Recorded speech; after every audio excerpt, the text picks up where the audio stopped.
نحمده ونصلي على رسوله الكريم أما بعد أعوذ بالله من الشيطان الرجيم بسم الله الرحمن الرحيم كل نفس ذائقة الموت وإنما توفون أجوركم يوم القيامة فمن زحزح عن النار وأدخل الجنة فقد فاز وما الحياة الدنيا إلا متاع الغرور وقال النبي صلى الله عليه وسلم أكثروا ذكر هذه اللذات يعني الموت أو كما قال عليه الصلاة والسلام. اللہ تبارک و تعالیٰ کا ارشاد ہے ہر شخص کو موت کا مزہ چکھنا ہے اور تمہیں قیامت کے دن پورا کا پورا بدلہ دیا جائے گا.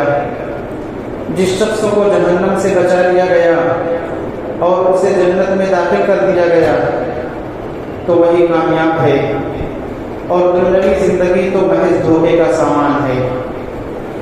اللہ کے نبی صلی اللہ علیہ وسلم نے ارشاد فرمایا لذتوں کو توڑ دینے والی چیز یعنی موت کو کثرت سے یاد کیا کرو. بزرگوں اور دوستوں، اللہ نے جو ہمیں زندگی عطا فرمائی ہے یہ ایک بہت بڑی نعمت ہے اور امانت بھی ہے، اور ہر وہ نعمت جو بڑی ہو اس کے بارے میں قیامت کے دن ضرور پوچھا جائے گا. اسی لیے جن نعمتوں کے بارے میں خصوصیت سے ذکر آتا ہے اس میں زندگی کے بارے میں بھی پوچھا جائے گا. اللہ کے رسول صلی اللہ علیہ وسلم نے ارشاد فرمایا لا تزول قدم عبد يوم القيامة حتى يسأل عن عمره فيما أفنى وعن علمه فيما فعل فيه وعن ماله من أين اكتسبه وفيما أنفقه وعن جسمه فيما أبلى. قیامت کے دن کسی بھی شخص کے پاؤں اپنی جگہ سے ہٹیں گے نہیں جب تک کہ اس سے اس کی عمر کے بارے میں نہ پوچھ لیا جائے کہ کس چیز میں عمر کمائی، اور اس کے علم کے بارے میں نہ پوچھ لیا جائے کہ علم پر کیا عمل کیا، اور اس کے مال کے بارے میں نہ پوچھ لیا جائے کہ مال کہاں سے کمایا اور کن چیزوں پہ خرچ کیا، اور جسم کے بارے میں نہ پوچھ لیا جائے کہ جسم کو کن کاموں میں بوسیدہ کیا، کن کاموں میں لگایا. تو زندگی جو اللہ نے عطا فرمائی ہے یہ اللہ تعالیٰ کی طرف سے بہت بڑی نعمت ہے. زندگی کو ہم اچھے اعمال کے ذریعے سے بہتر بھی بنا سکتے ہیں اور برے اعمال کے ذریعے سے زندگی کو گنوا بھی سکتے ہیں. اللہ تعالیٰ نے ہمیں اختیار دیا ہے. عمل سے زندگی بنتی ہے جنت بھی جہنم بھی، عمل سے زندگی بنتی ہے جنت بھی جہنم بھی، یہ خاکی اپنی فطرت میں نہ ناری ہے نہ نوری ہے. زندگی ہے کیا؟ جسم کا رشتہ روح سے جڑا ہوا ہو اس کا نام زندگی ہے. جسم کا رشتہ اگر روح سے جڑا ہوا ہے تو اس کا نام زندگی ہے، اور یہی رشتہ ٹوٹ جائے تو اسی کا نام موت ہے. اللہ تعالیٰ نے موت و زندگی اس لیے بنائی ہے تاکہ ہم اعمال کے اعتبار سے اچھے بن جائیں. الذی خلق الموت والحیات لیبلوکم ایکم احسن عملا. جس نے موت و زندگی کو پیدا کیا تاکہ تم کو آزمائے کہ تم میں عمل کے اعتبار سے کون اچھا ہے. انسان کو پہلے زندگی ملتی ہے پھر اس کے اوپر موت آتی ہے، لیکن اللہ تعالیٰ نے قرآن کریم میں پہلے موت کا تذکرہ کیا پھر زندگی کا تذکرہ کیا. الذی خلق الموت، جس نے موت کو پیدا کیا، والحیات، اور زندگی کو پیدا کیا. موت کو کیوں مقدم کیا گیا؟ موت کا تذکرہ پہلے کیوں کیا گیا؟ اس کی ایک وجہ یہ ہے کہ موت کا تذکرہ اس لیے پہلے کیا گیا تاکہ اس آدمی اپنی موت کو ہمیشہ یاد رکھے کہ موت ہمیں کبھی بھی آ سکتی ہے. موت کو کبھی فراموش نہ کرے، موت کو کبھی انسان بھولے نہ. اور موت سے ہر شخص فطری طور پر ڈرتا ہے، ہر آدمی فطری طور پر موت سے ڈرتا ہے، لیکن موت اللہ کے نیک بندوں کے لیے بہترین چیز ہے. اسی لیے اللہ کے رسول صلی اللہ علیہ وسلم نے یہ فرمایا ہے المؤمن اذا حضره الموت بشر برضوان اللہ و کرامتہ. مومن کے پاس جب موت آتی ہے تو اسے اللہ تعالیٰ کی رضامندی اور اس کے احساس کی بشارت دی جاتی ہے۔ مومن کے پاس جب موت آتی ہے تو اسے خوشخبری سنائی جاتی ہے کہ اللہ تعالیٰ کی رضامندی تمہیں حاصل ہوگی اور اللہ تعالیٰ تمہیں نوازیں گے۔ فَلَيْسَ شَيْءٌ أَحَبَّ إِلَيْهِ مِمَّا أَمَامَهُ، تو اس مومن کے نزدیک کوئی چیز محبوب نہیں ہوتی اس چیز سے جو اس کے سامنے نظر آتی ہے اس کو۔ فَأَحَبَّ لِقَاءَ اللَّهِ، چنانچہ وہ اللہ تعالیٰ سے ملاقات کرنا چاہتا ہے۔ وَأَحَبَّ اللَّهُ لِقَاءَهُ، رواه البخاری، اور اللہ تعالیٰ بھی اس سے ملاقات کرنا چاہتے ہیں۔ تو مومن کے لیے موت بہترین چیز ہے۔ اس دنیا سے انسان عالم آخرت میں چلا جاتا ہے اور دنیا اس کے مقابلے میں آخرت بہت بہتر ہے، اور اللہ کے پاس جو کچھ ہے وہ بہت اچھا ہے۔ اس لیے مومن کے لیے موت ایک بہترین چیز ہے۔ قرآن کریم میں اللہ تعالیٰ نے فرمایا ہے وَالنَّازِعَاتِ غَرْقًا وَالنَّاشِطَاتِ نَشْطًا، قسم ہے ان فرشتوں کی جو سختی کے ساتھ روح نکالتے ہیں، اور قسم ہے ان فرشتوں کی جو بڑی آسانی سے گرہ کھول دیتے ہیں۔ وَالنَّازِعَاتِ غَرْقًا سے مراد وہ فرشتے ہیں جو فرشتے کافروں کی روح نکالتے ہیں بڑی سختی کے ساتھ، اور وَالنَّاشِطَاتِ نَشْطًا سے مراد وہ فرشتے ہیں جو بڑی آسانی سے مومنین کی روح کو نکالتے ہیں۔ تو جو نافرمان ہو اور کافر ہو، جس کی زندگی شریعت کے مطابق نہ گزری ہو، اس کے لیے موت خطرناک چیز ہے، لیکن مومن کے لیے موت بہترین چیز ہے۔ زندگی کے اندر انسان بہت ساری موتیں پاتا ہے، کبھی بستر پر مرتا ہے، کبھی ایکسیڈنٹ کے ذریعے سے مرتا ہے، کبھی کسی اور چیز کے ذریعے سے مرتا ہے۔ انسان کی موت الگ الگ طریقے سے آتی ہے۔ کچھ موتیں ایسی ہیں جن موتوں میں انسان شہید ہوتا ہے اور آدمی کو شہادت کا ثواب ملتا ہے۔ ایک مرتبہ اللہ کے رسول صلی اللہ علیہ وسلم نے صحابہ کرام سے پوچھا ما تعدون الشہید فیکم، تم اپنے درمیان شہید کس کو سمجھتے ہو؟ تو صحابہ کرام نے کہا اے اللہ کے رسول من قتل فی سبیل اللہ فہو شہید، جو اللہ کے راستے میں مار دیا جائے جہاد میں وہ شہید ہے۔ اللہ کے رسول صلی اللہ علیہ وسلم نے ارشاد فرمایا ان الشہداء امتی اذا لقلیل، اگر یہی بات ہے تب تو میری امت کے شہداء بہت کم ہوں گے۔ پھر اللہ کے رسول صلی اللہ علیہ وسلم سے صحابہ کرام نے پوچھا کون لوگ ہیں جو شہید ہیں؟ اللہ کے رسول صلی اللہ علیہ وسلم نے ارشاد فرمایا من قتل فی سبیل اللہ فہو شہید، جو اللہ کے راستے میں قتل کر دیا جائے وہ شہید ہے۔ ومن مات فی سبیل اللہ فہو شہید، اور جو اللہ کے راستے میں مر جائے وہ بھی شہید ہے۔ اللہ کے راستے میں نکلا جنگ کرنے کے لیے، ابھی میدانی جہاد میں پہنچا نہیں تھا، گھوڑے پر سے گر گیا یا کسی وجہ سے بھی اس کی موت آ گئی تو وہ بھی شہید۔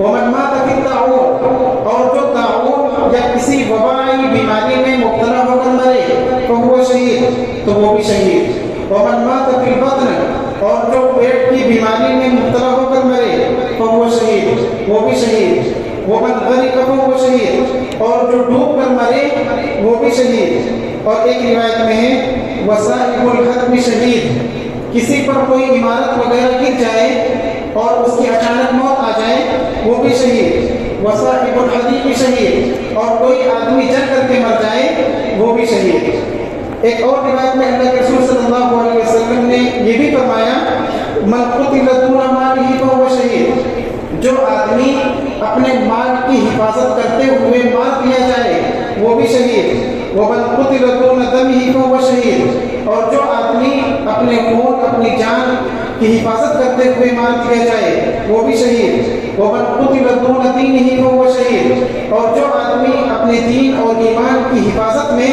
اس کو مار دیا جائے وہ بھی شہید۔ ومن قتل دون اہلہ فہو شہید، اور جو آدمی اپنے اہل و عیال بیوی بچوں کی حفاظت کرتے ہوئے اس کو مار دیا جائے وہ بھی شہید۔ تمام طرح کے شہیدوں کے بارے میں اللہ کے رسول صلی اللہ علیہ وسلم نے بیان فرمایا کہ ان لوگوں کو شہادت کا مقام حاصل ہوتا ہے۔ یہاں تک کہ ابو داؤد کی روایت میں ہے کہ اگر کوئی شخص شہادت کا جذبہ دل میں رکھتا ہے کہ میں شہید ہو جاؤں، تو اگر بستر پر اس کا انتقال ہو تب بھی اس کو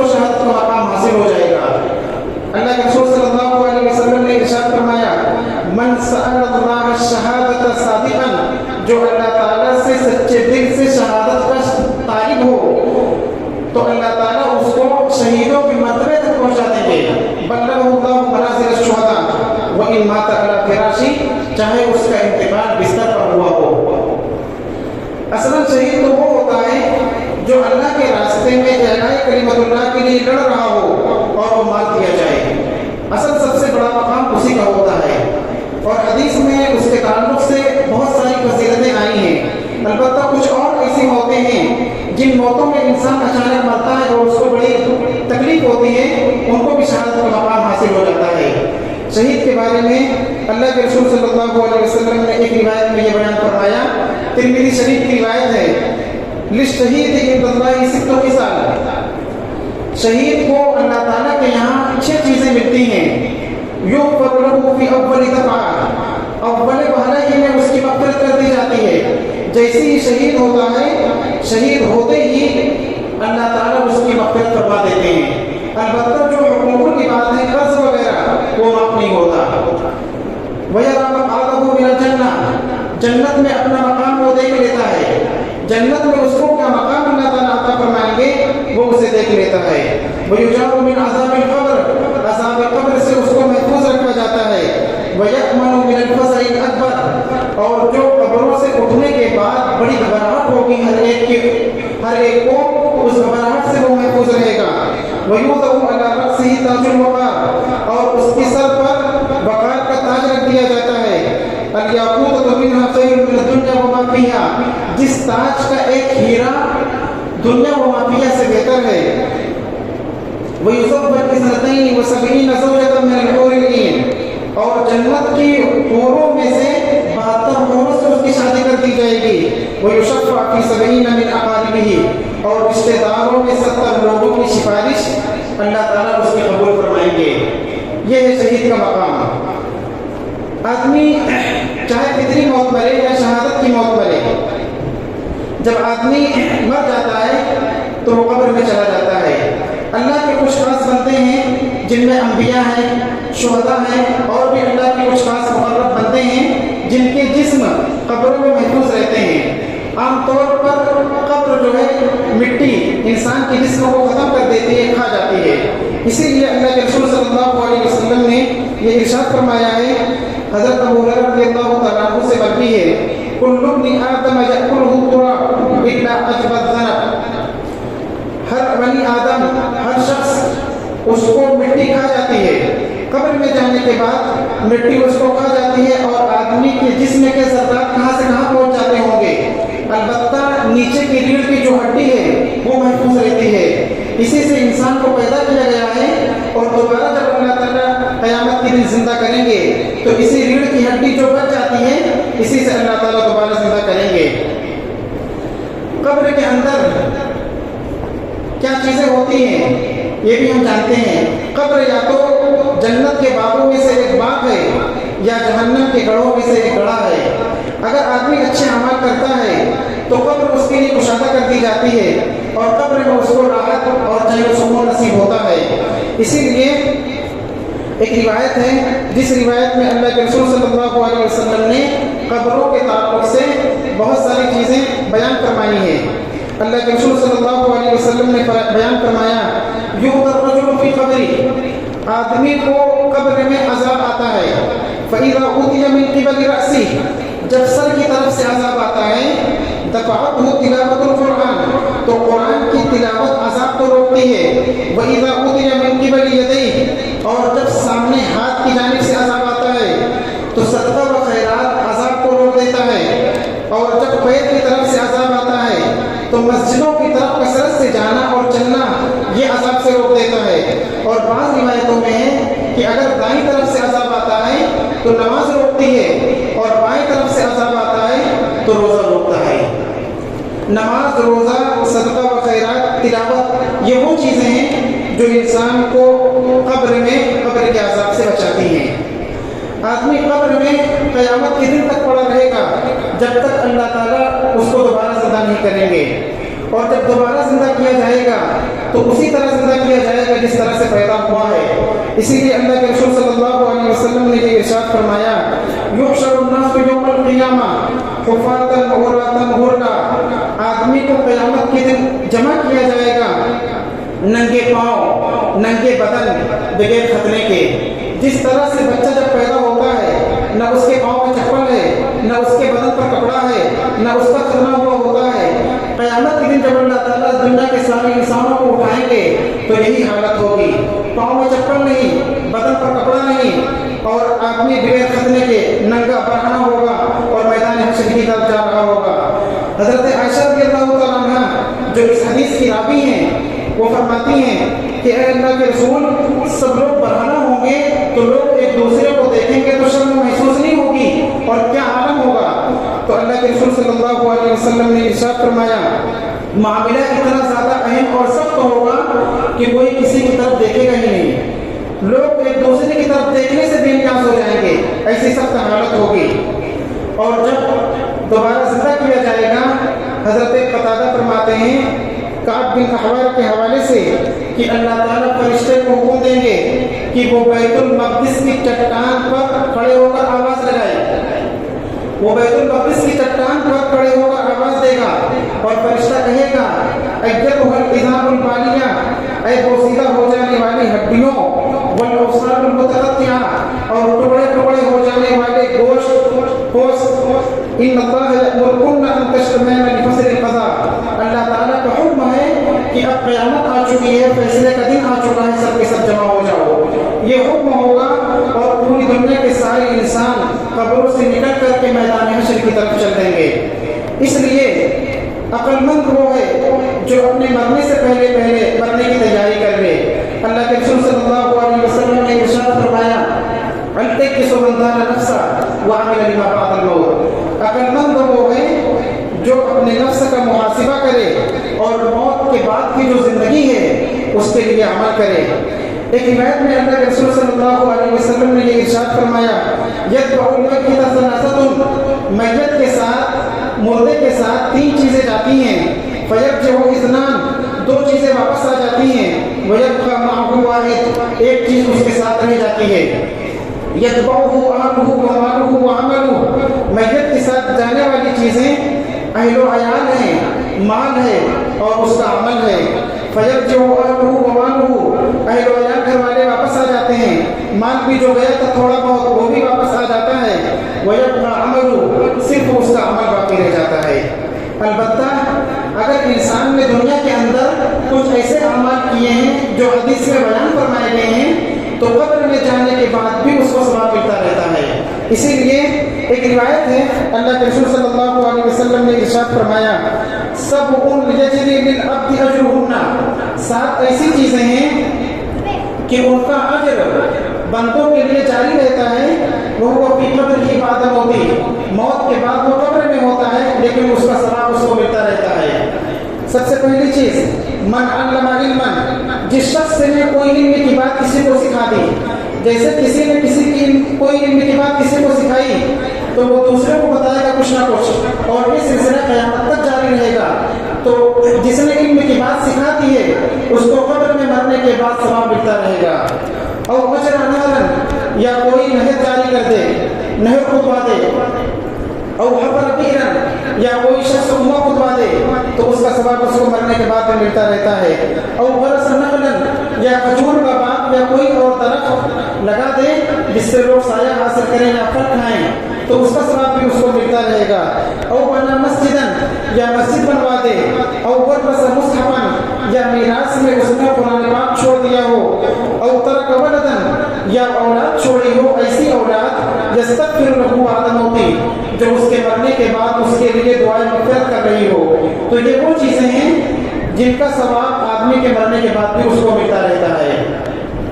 اسی لیے اللہ کے رسول صلی اللہ علیہ وسلم نے ایک روایت میں یہاں تک بیان فرمایا ہے ان الرجل لترفع درجته في الجنہ, آدمی کا جنت میں مقام بہت بلند کر دیا جائے گا. آدمی سوچے گا کہ اتنا بڑا مقام مجھے کیوں ملا جبکہ میں نے اتنا نیک عمل کیا نہیں تھا. اس لیے وہ پوچھے گا ان ھذا, یہ مقام مجھے کہاں سے ملا اتنا بڑا مقام. تو اللہ تعالیٰ فرمائیں گے باستغفار ولدک لہ, تمہارے مرنے کے بعد تمہاری اولاد تمہارے لیے دعا کرتی تھی, اس کی وجہ سے جنت میں تم کو اتنا بڑا مقام ملا ہے. تو اولاد اگر دعائیں مغفرت کرتی ہے اور باپ کے لیے استغفار کرتی ہے تو